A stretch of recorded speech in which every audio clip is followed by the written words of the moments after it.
हरिओम। आज आपको जो टॉपिक आपने पढ़ा होगा, अंत समय जो गुरु सिमरे। आपने ये सब कहावत सत्संग में सुनी होगी। अंत समय जो बेटा सिमरे वो सुअर के घर जन्म ले। अंत समय जो पैसा सिमरे वो सांप की योनि में जन्म ले।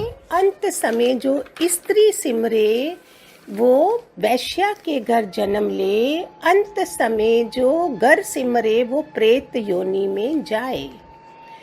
इसको परम पूज्य विजय संत जी ने दादा लक्ष्मी भगवान के वो उच्च कोटि के शिष्य निकले हैं, जो मैं आपको बहुत जरूरी समझाना बताना चाहती हूँ। ये मेरा लाइव अनुभव है।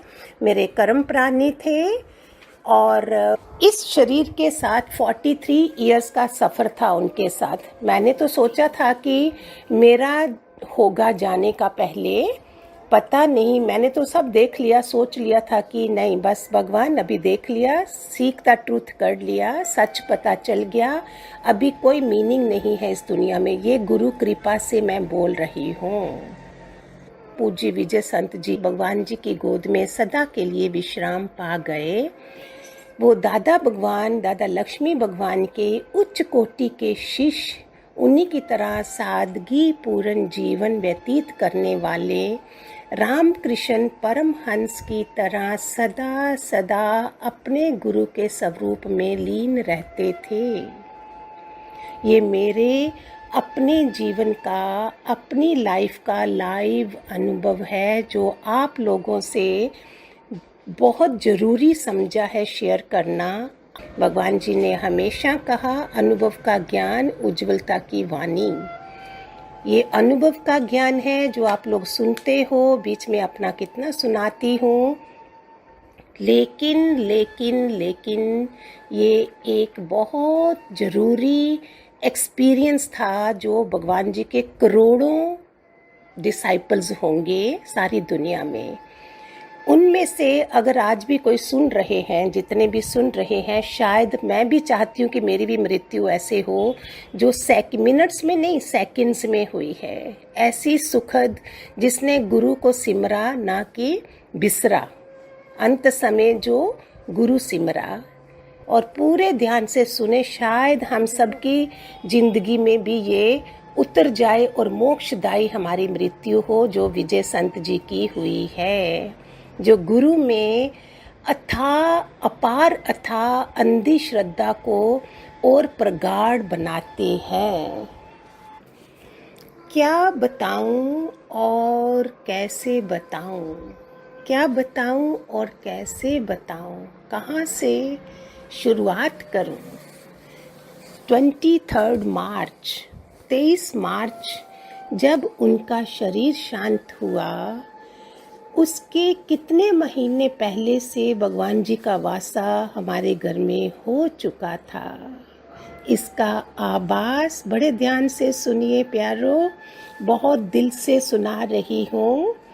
इसका आभास हमें अपने घर में होने लगा था 3 महीने से पहले। अपनी लाइफ की जर्नी का वीडियो बना के गए ताकि मेरे सारे लोग देखें मेरे मरने के बाद कि किसने दिया, ये संकल्प कहाँ से आया, प्रेरणा कहाँ से आई। ये गुरु कृपा, गुरु ने करवाया। 2 महीने पहले बसंत पंचमी को उन्होंने फाइनेंशियल विल बना के गए। मजेदार बात सुनाऊं, अपनी विल तो बनाई, मेरी भी बना दी, ताकि अगर ये पहले जाए तो मैं वो भी बना दी। तो मैं हंसती थी, मैं अपने तरीके से बनाऊंगी, आपने क्यों बनाई। ये किसने करा, इतना निष्कामी, इतना काम उतारना, ये गुरु ही तो करा रहा था।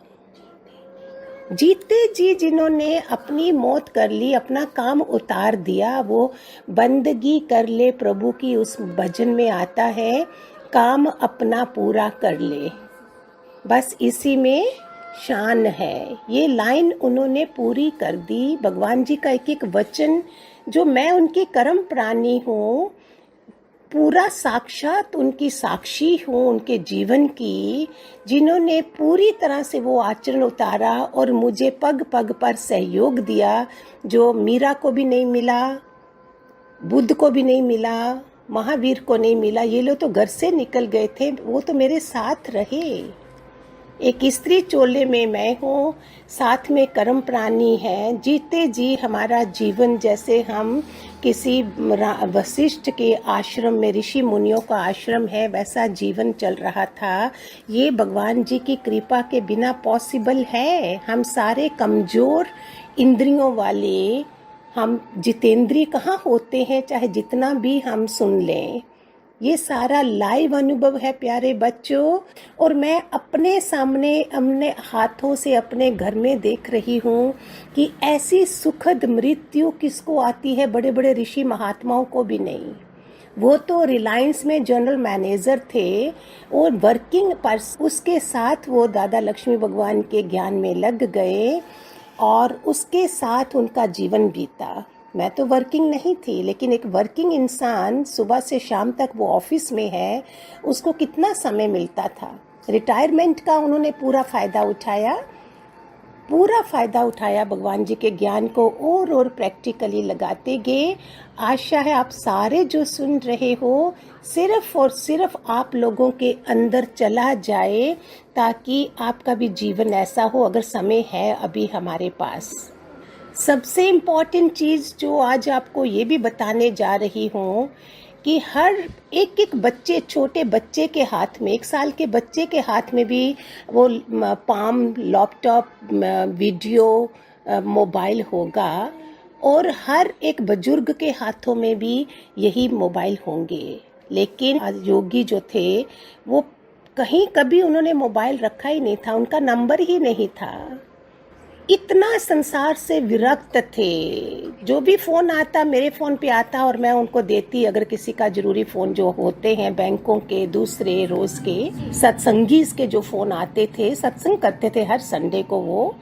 सोशल मीडिया की तो बात ही छोड़ दो, कितना क्लीन चिट, कितना निर्वासनिक होकर उनका जीवन गुजरा है। बताइए, आप क्वेश्चन करिए अपने से, क्या हर कोई जो हमारा ये सत्संग सुन रहे हैं, डिसाइपल्स हैं दादा भगवान के, क्या सबके साथ ऐसे हुआ होगा? ऐसा मन अपने गुरु के चरणों में लगा बैठे थे कि मोबाइल जैसी बाहरी साधना की नीड ही नहीं लगी। कोई विश्वास नहीं करेगा। मैं जिससे भी बात करती वो नहीं मानते थे। कोई कैसे जानने, एक बुद्ध को जानने के लिए एक बुद्ध जैसा ही बोध वाला कोई चाहिए, एक संत को जानने के लिए एक संत चाहिए। ऐसे कैसे कोई जान सकेगा? वो सोच भी नहीं सकते हैं। आप सत्संग सुन रहे हो, हमारे सत्संग के हो, इतनी बुद्धि खुल चुकी होती है, शायद आप समझोगे। ऑर्डिनरी लोग तो नहीं समझ सकेंगे। दूसरा, 2 बेटे थे उनके, बहुएं हैं, पोते हैं, पोती हैं, उन सब से भी वो सदा निर्लेप नारायण रहे। ना उनके कोई दोस्त रहे, ना रिश्तेदार रहे, ना भाई बंधु, उन सब से निरासक्त। ये किसकी कृपा थी जिसने इतना सहयोग दिया उनको? अनासक्त जीवन, इतने कि कुछ मिनट में नहीं, सुनिए ध्यान से, कुछ मिनटों में नहीं, कुछ गिने चुने सेकंड्स में अपने प्राण त्याग दिए। प्राणों से भी आसक्ति नहीं। जो आप पास में थे योगी लोग बोलते, सुना था कि भगवान रूप ऐसा होता है, तो साक्षात देखा हमने। आई विटनेस है वो लोग जो पास में थे। ऐसा लगा जैसे स्वे इच्छा से मृत्यु को आलिंगन किया है। किसी किस्म का दुख तो कभी दिया ही नहीं किसी को उन्होंने। आपने उनका चेहरा देखा होगा, ऑलवेज स्माइलिंग, जो दादा भगवान कहते थे, मुस्कुराना और गुनगुनाना, यही था उनके मुख पे। ऐसा लगा जैसे स्वे इच्छा से मृत्यु का आलिंगन किया है।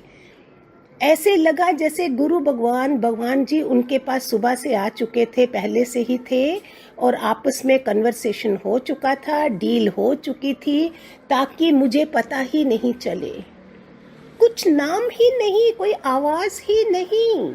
क्योंकि श्वास छोड़ते समय ना दर्द, ना पुकार, ना एक शब्द, बस अपने में लीन, अपने में गुम, अपने गुरु भगवान में समा गए। ज्योत से ज्योत मिल गई प्यारो, सुनिए ध्यान से ज्योत मिल गई। हम नहीं चाहेंगे कि हम भी ऐसा बने, हमारी मृत्यु ऐसे हो। नहीं तो अंत समय स्त्री, घर, पैसा ये सब सिमरते हैं हम। ये आपको इसलिए बता रही हूँ ताकि हम सब, मैं भी उसी में आती हूँ, हम सब अपनी मृत्यु को संवार सकें। समाधिस्थ अवस्था लगती थी 3-4 दिन पहले ही मुझे, ऐसा पिन ड्रॉप लगता था, कुछ आवाज़ ही नहीं थी, जैसे उनकी डील हो चुकी है।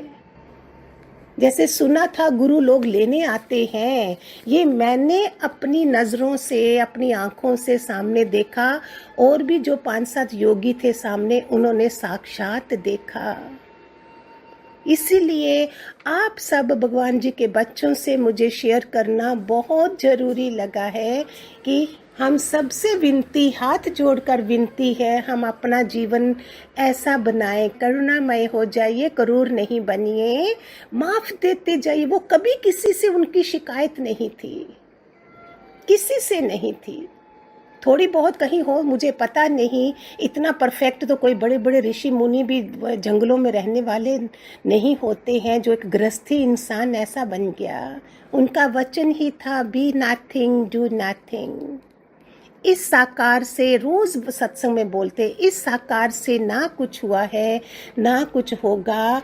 अपनी रहनी में 4 बार का सत्संग करते थे। सुबह था 8 बजे, 11 बजे, शाम को 4 बजे और रात को सोते समय। ये हमारे घर का आचरण था। हवन चल रहे हैं, सत्संग हो रहे हैं और कुछ भी संसार नाम की कोई चीज़ नहीं थी।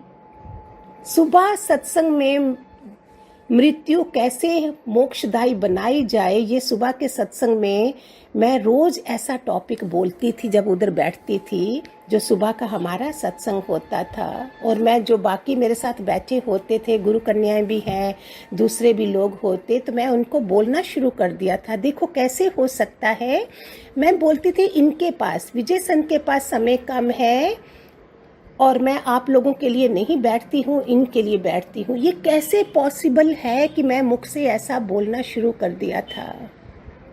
ये सब कैसे हो सकता है? भगवान जी के भजनों के साथ साथ उनका एक गाना भी होता था, सजन रे झूठ मत बोलो, खुदा के पास जाना है, ना हाथी है ना घोड़ा है, वहाँ पैदल ही जाना है, सजन रे झूठ मत बोलो। आज सुन के रोना भी आता है, याद भी आती है कि वाह, मैं भी इतना ऊंचा परमहंस मेरे साथ रहते थे, मैं भी नहीं पहचान सकी थी।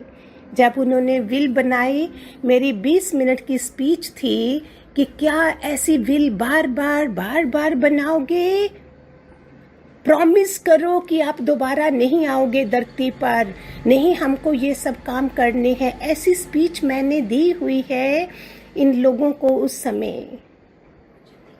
ऐसा आचरण, ऐसा आदर्शमय भगत कहो, शिष्य कहो भगवान जी का, जो मैंने आपको बताया है। उन्होंने भगवान जी से मिलने से पहले पूरा गृहस्थ जीवन का पालन किया। भगवान जी के एक ही दर्शन के बाद से गृहस्थ जीवन का और भी बेहतर पालन किया। जितेंद्रिय बने रहे। जैसे परमहंस को सिर्फ एक खाना मिलता था, उस तरह से मैंने अपनी नज़रों से देखा है, सिर्फ एक खाना ही होता था और कुछ भी उनके जीवन में नहीं था। उनके बारे में सब बोलते थे, he is the best sun, best husband, best father and best disciple भी हो गए। अगर उनकी डॉटर इन लॉज बोले तो बेस्ट फादर इन लॉ बोलेंगे, ग्रैंड चिल्ड्रन बोलेंगे best father in law, grand father. ये उनका जीवन का आपको सुना रही हूँ, जिससे हम सब जिनके पास अभी समय है, हम ऐसा काम कर सकते हैं, अपने स्वभाव को ऐसा सुधार सकते हैं। ऐसा बनाने में क्या मेहनत लगी होगी बताइए, आप बताइए। मैं क्वेश्चन करती हूँ आपसे।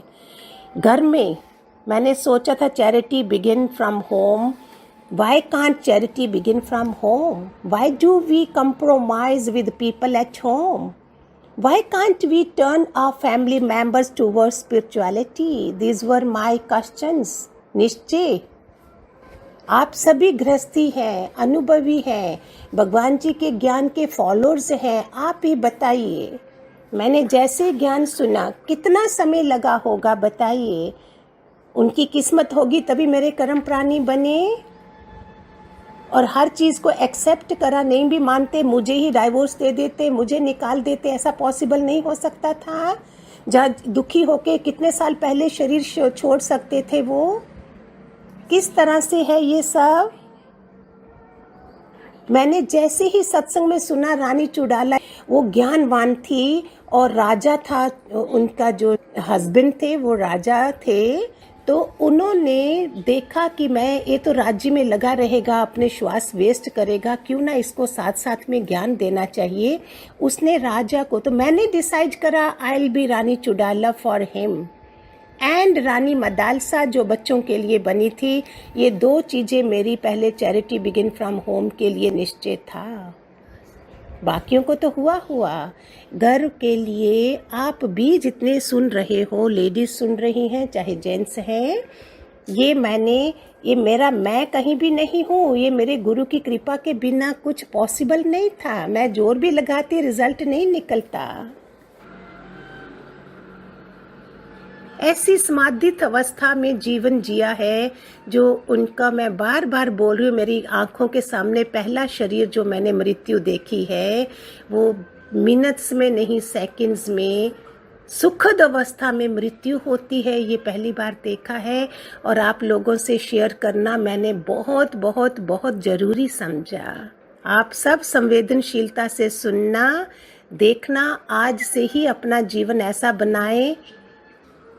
भगवान जी के खूब सारे आशीर्वाद, जितने जिस कॉर्नर में भी वो लोग सुन रहे हैं, दुनिया के किसी कॉर्नर में भी, मेरे दोनों हाथ जोड़कर विनती है, रिक्वेस्ट है, हम भी अपना जीवन, इंक्लूडिंग मी, हम अपना जीवन ऐसा करें कि इतनी मोक्षदायी सुखदायी मृत्यु हो हमारी और भगवान जी में विश्रांति पा जाएं.